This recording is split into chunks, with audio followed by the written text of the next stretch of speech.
అధికార వికేంద్రీకరణ అనేది వింటూ ఉంటాం. అంటే పరిపాలన అన్నటువంటిది మొత్తం జిల్లా కలెక్టర్ల చేతుల్లోనో జిల్లాల నాయకుల అధికారుల చేతుల్లో కాకుండా కింద దాకా తీసుకురావాలండి. దానికోసమే మండల పరిషత్తులు, పంచాయతీలు ఇట్లా ఉంటాయి.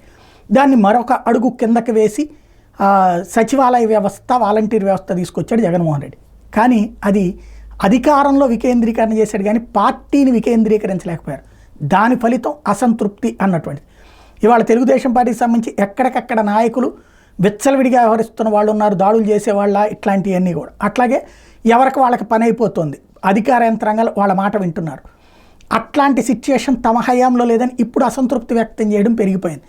మాజీ ఎంపీ ఎవరైతే విశాఖపట్నానికి సంబంధించినటువంటి మాజీ ఎంపీ సత్యనారాయణ ఈ స్టేట్మెంట్ ఇచ్చారు.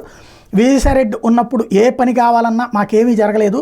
అధికార పార్టీలో ఒక ఎంపీ అయ్యి ఉండి ఒక పోలీస్ స్టేషన్లో కానిస్టేబుల్ కూడా మా మాట వినేవాడు కాదు, ఒక ఎంఆర్ఓ మా మాట ఎవరు వినరు, అటువంటి పరిస్థితులకి మమ్మల్ని తీసుకొచ్చారు, ఉన్నన్ని రోజులు ఇబ్బందులు పడ్డామంటూ ఆయన చేసినటువంటి ప్రకటన అన్నది సంచలనం అవుతుంది.